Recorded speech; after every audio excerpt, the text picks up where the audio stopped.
Harry, you want to get this? That's worse. Sorry. You want to get that off. Okay.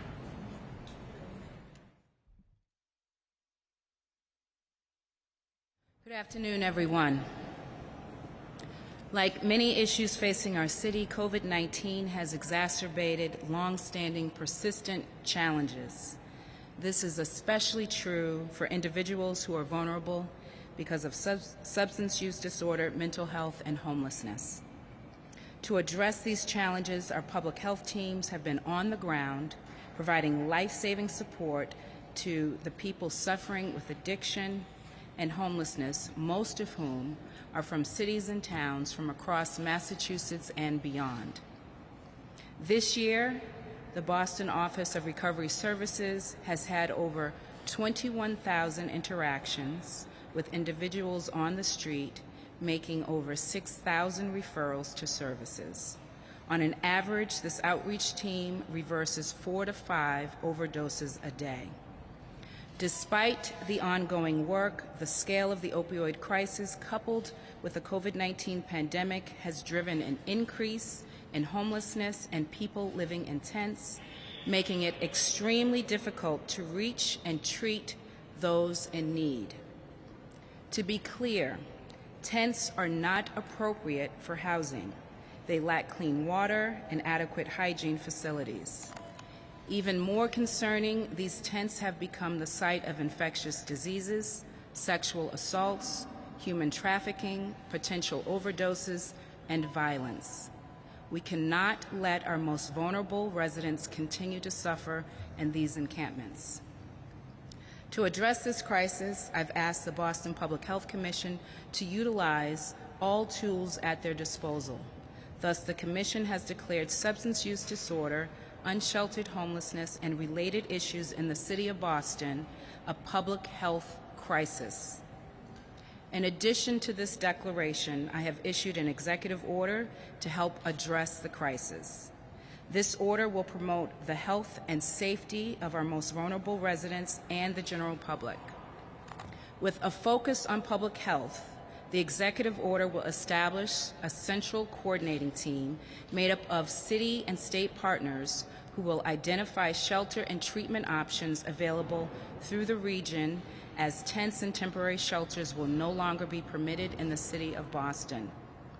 The new approach to tents and temporary shelters in our city will be guided by the principles we have always held: that public health must guide our work, that unsheltered individuals deserve respect and dignity, that they have a property interest in their belongings, and that we must offer people treatment and shelter and proper notice to remove their items.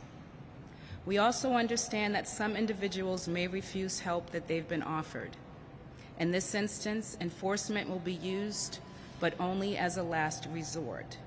And even then, we are working with the District Attorney's Office and the courts to ensure that enforcement itself is a pathway to services, treatment, and shelter. These steps are meant to mitigate the hazardous conditions that encampments pose to vulnerable individuals who need treatment and shelter. This work alone, however, is not sufficient. That is why we will continue to work with the state partners throughout the region to expand housing and treatment options. We will continue our efforts to improve road safety and street cleanliness. And the Boston Police Department will continue its effort to stop drug trafficking, human trafficking, and the victimization of individuals suffering from substance use disorder and homelessness. As mayor of our city, the public health and safety of all of our residents is my top priority. I know I share that with all who are gathered here this afternoon. And I want to thank Representative John Santiago, Representative Liz Miranda, Chief of Health and Human Services Marty Martinez, Executive Director of the Boston Public Health Commission, Dr. Bisola Ojikudo, and Boston Police Sergeant Peter Messina for their work and their service to our city. Thank you. At this time, I'm going to turn it over to Chief of Health and Human Services, Marty Martinez.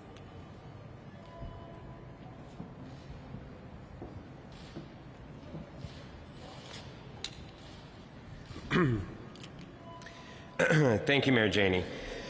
This executive order by Mayor Janey and the emergency declaration by Dr. Ojukwu are both critical elements to our public health efforts in the city and help us set a more urgent course to address these ongoing challenges. Dedicated city workers and community partners have worked tirelessly every single day to conduct outreach to those struggling on our streets. They work to connect them to care and resources and provide life-saving work to those who need it the most. But it is clear that more urgent action is needed to make the progress we all seek. The mayor's executive order is based in public health. It prioritizes the needs of those on the street and those suffering from substance use disorder, many of whom are at the worst moments of their life. It is also calling out that while all of these efforts have produced some success stories of people who've been able to find path to recovery, the pandemic has led there to be a greater volume of people and complexity of need that now requires a more robust response. This situation has gotten worse, and all of our shared efforts are needed to make the improvements we seek. This order places emphasis on increased access to housing supports in the city and regionally. To achieve this goal, it calls for intentional work to identify more resources, especially low-threshold housing, that will help individuals stabilize and get ready for a pathway to housing. It calls for greater access to treatment supports and beds that can truly give people a better path off the street and into housing and recovery. It calls on improving the quality of life of those suffering each and every day and creating real options for folks. That does not mean living on a tent, but instead means having a safe, supportive place to stay.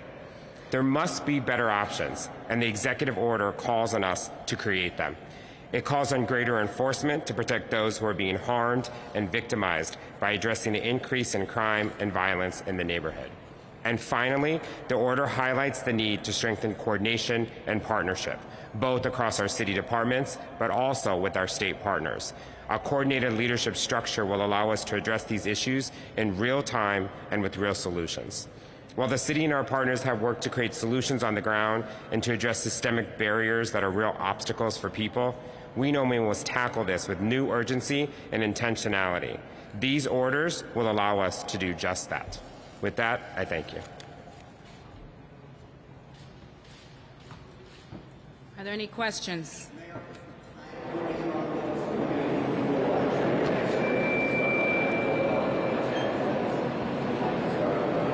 So there's an urgency here, given what is happening, and people, in terms of our city workers, whether through the public health teams or our street outreach through the Boston Police Department, have been doing ongoing outreach every single day.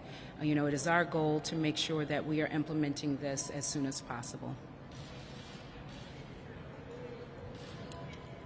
You talk about the scope, how many people or how many tents where you're trying to, move out of there, and then where are those individuals going to be replaced? So we will not notice any individuals without having proper beds. We know that here in the city of Boston, there are a number of beds available that go unused. We certainly need more beds in the region, and so we will continue to work with our state partners to identify those beds. That is why the central coordinating team is so important, to make sure that we are leading with a public health focus and an opportunity for individuals who are currently living in tents to have shelter.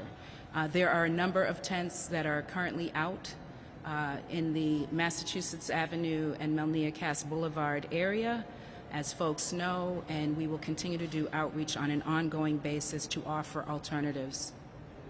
Yes, Joe.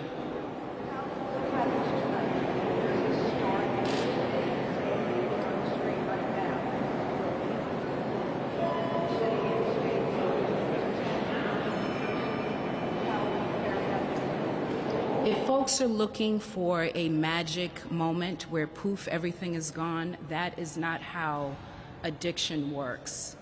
It requires ongoing outreach to individuals. It requires work between the city, the state, and other partners to make sure that there are alternatives. We will lead with a public health lens, making sure that we are treating people with respect and dignity in terms of giving people alternatives to living on the street, making sure that there's proper notice and proper storage.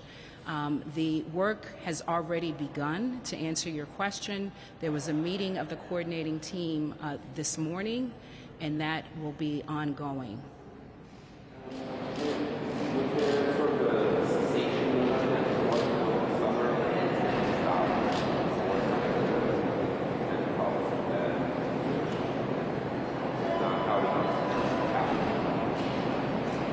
The work over the summer has been ongoing to clean up the area. There have been lots of notices that have gone out to clean the streets. That has been ongoing all summer long. That continues now through the fall.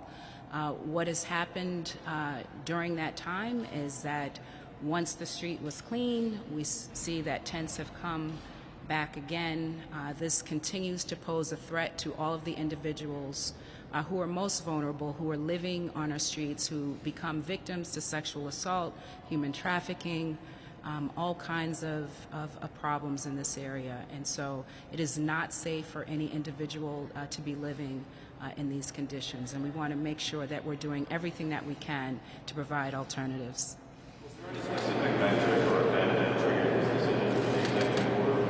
Well, it is very difficult to provide outreach and treatment when people are living in tents. These tents, have become places where women are being assaulted, where people are potentially overdosing, and it is hard for our outreach teams.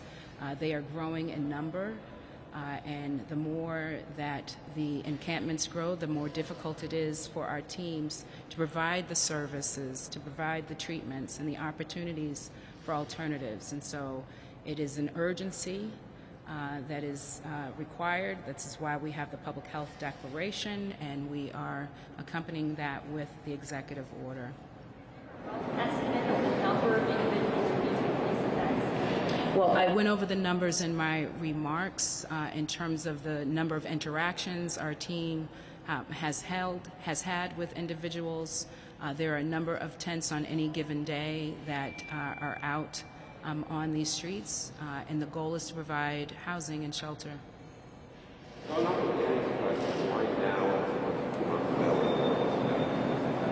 There is an urgency.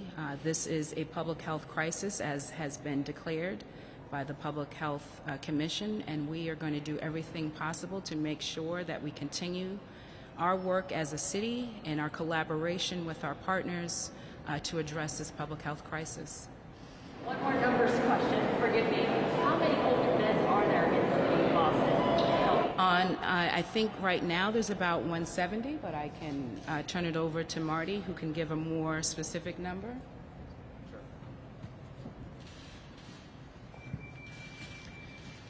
Yeah, so the question is how many open beds are there? And what we want to make sure is that beds and resources match needs, right? So we have open beds in our shelter. Our capacity in our shelter is not at max, so we have open beds in our shelter. We're working with the state to create low threshold beds as those become available, as well as treatment beds. So the number of beds, obviously someone takes one night, and so then that bed's not available. But to the mayor's point, the coordinated response team that's meeting, we started meeting today. We will meet again Thursday to actually do that exact sort of exercise. What numbers do we have? What gaps do we have? And what are we doing collectively to fill those gaps while we're working every day to put more beds online? So the numbers do flex based on the need and based on people's use. It's so important to remove people from that, who need recovery from that tense situation. Why they just can't stay there while they're awaiting a treatment bed or anything, why that threshold situation is so important. Yeah, so the question is why it's important to remove people from the tents who are trying to get treatment and support. Really the goal of trying to get people into treatment or support is really to help people stabilize their lives. And in order to help people stabilize their lives, as the mayor said, you can't do that in a tent. You can't do it in a tent on the street when you're being preyed on by others. And so the real goal is to get people out of that environment that's not safe for them and safe for others, to be able to get them on a better pathway, right? That's why this is all tied to resources and services to make sure that there are better options than being on a tent in the street as it gets cold and as it continues to be unsafe. That's why we're prioritizing this, and it really is the best public health approach to help those folks.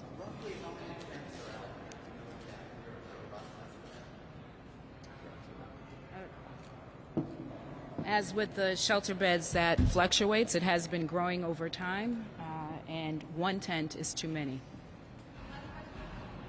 I understand it's not a magic bullet at this area. Can you just explain a little bit? Can you repeat that, Joan? I can't hear you. I understand that it's not a magic bullet, it's not a thing, but can you explain how this is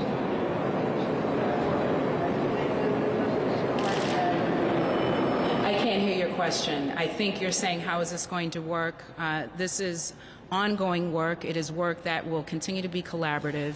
The central coordinating team will be essential in terms of making sure we are identifying beds and opportunities for individuals who are currently living on our streets to be housed, to get the treatment that they need, and we will treat it with the urgency that this moment deserves, that the people who are most vulnerable deserve, and we need to make sure that we're doing everything possible to get them out of the dangerous situation, to continue to lead with public health, and to treat people with respect and dignity for better options to get on the road to recovery.